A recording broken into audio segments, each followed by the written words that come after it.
Hi everyone, this is week 2 of Society and the Individual. For your Monday lecture, we're going to start off with reviewing your assignments for week 2. You're going to want to read chapter 7 in New World Reader. Make sure you check out the TED Talks videos in Moodle. As usual, there will be a forum. Your initial reply is due Thursday at midnight, and then 2 peer responses by Sunday at midnight. Make sure if you are citing any one of the speakers in TED Talks that you have to have a works cited entry, and TED Talk should be cited as a lecture per MLA formatting. Also, too, there is a paper due this Sunday at midnight. It's called Your Social Context, and the prompts are in the syllabus as well as in Moodle about what you want to say. I do expect it to be about 1 to 2 pages. You're able to use I, and with the 1 to 2 pages, I expect there to be an introduction and a conclusion paragraph. And I do want you to try to use one sociology term in your paper. And remember, if you're citing a sociology term, then you will need a work or works cited page. So if you have any questions about any of that, please let me know. This week, you may be trying something new, and that's creating a glossary entry. So in your readings, you may come across some definitions or new words, and I want you to find the definitions and add them to the class glossary. You'll see that there are some instructions about how to do that in Moodle, but if you have any questions, please let me know. I also have some examples that I've created in there so you have a template of how to follow. And then this week there is a Moodle quiz with some, I think, 5 questions. This quiz is due Sunday by midnight. It does shut off at midnight, and each student has 2 attempts, and I will take the highest grade. So best of luck in all of your assignments. Please reach out if you have any questions about that. So moving forward, I want to talk a little bit about some sociology concepts that I think will help shape some of your learning this week. One of the things I like to do in class is to have students think about their top 5 Facebook friends. And if you're not on Facebook, then think about your top 5 friends and do your best to guess or surmise the following information: their gender, race, age, their education, their religion, and maybe even their socioeconomic status. For most of my students, and even for myself, when I do this kind of comparison list, there's some similarities, actually a lot of similarities between myself and my friends. And you may or may not find that that's the case for you.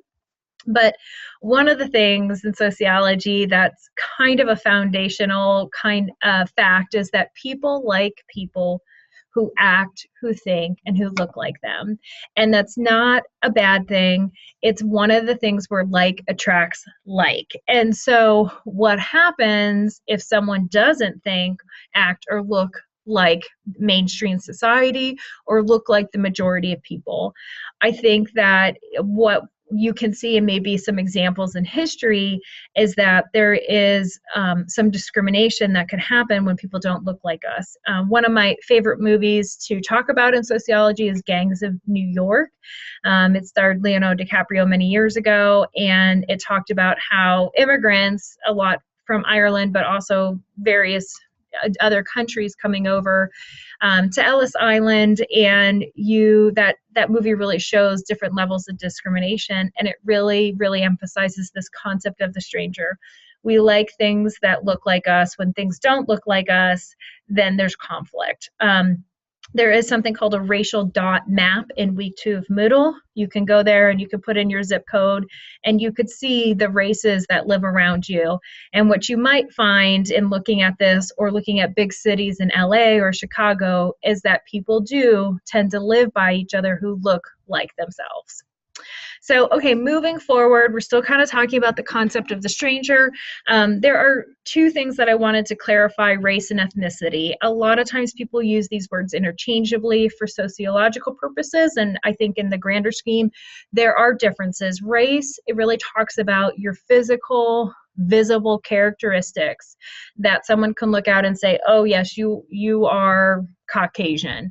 Ethnicity is really more of a cultural concept and talks about when a large number of people share some customs or traits, and that ethnic group is seen as a single group. So for me, my family comes from Hungary and Poland, and so we have some customs built into our family or my social context that is relevant to my ethnicity. So just think about that when you write your social context paper, that those are two separate concepts.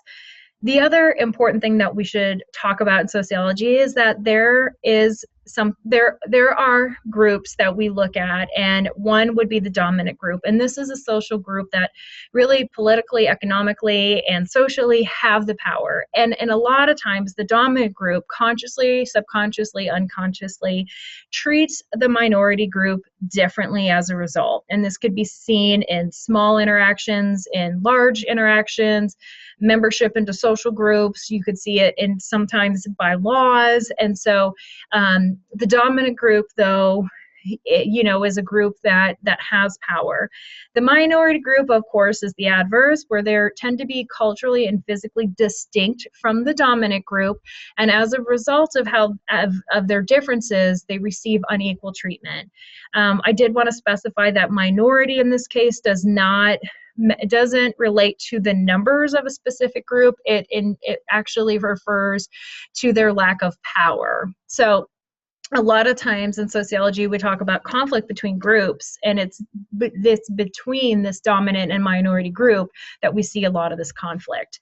And what you might find happen is that there's certain levels of discrimination, and it starts as simple and as easy as a stereotype, which basically is an oversimplified generalization, and it may actually, relate to some attributes or characteristics of a group without really singling anybody out.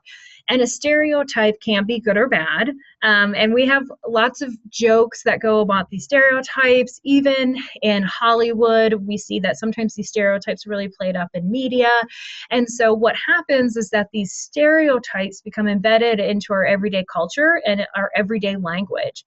And what happens is that without having an interaction with a specific group that we have a stereotype, or without knowledge or information about that specific group, a stereotype can turn into having a prejudice, being prejudiced against somebody. And being prejudiced really refers to a system of negative beliefs towards a certain group of people. So you could see that there's kind of an evolution with these levels of discrimination. Something can start off small. It could lead to being prejudiced. I put a website in here, airface.us. This is just a website that talks about Hollywood and how they've really played up on these stereotypes of, in this case, Arabs. There's a page for Chinese individuals, for Mexicans, for Asians, and they talk about how damaging some of the stereotypes can be, specifically in Hollywood films and media. So if you're interested to learn more, you may want to check out that website. The next kind of level that happens is discrimination, and this is the actual practice of treating somebody differently because of their race, religion, ethnicity, or sexual orientation. And this is something, again, where people may not always understand that they are discriminating against, but at this level, they are consciously doing it based on the way that somebody looks or acts and the fact that it is different from them. Of course, the next level, which is the most severe, is racism. And this is when one race feels superior over another race. I know that these definitions are pretty basic and watered down, but I want you to start thinking about how these relate to your everyday life, and not meaning you do these, but what do you see on TV and what do you hear around you where you can kind of categorize, the way people are feeling and thinking. And there's lots of examples in our society today where we're talking about the us versus them, or the concept of the stranger. So stay tuned next Monday for the next Monday lecture. I wish you all the best of luck this week, and don't forget to reach out to me if you have any questions, and we will see you next Monday.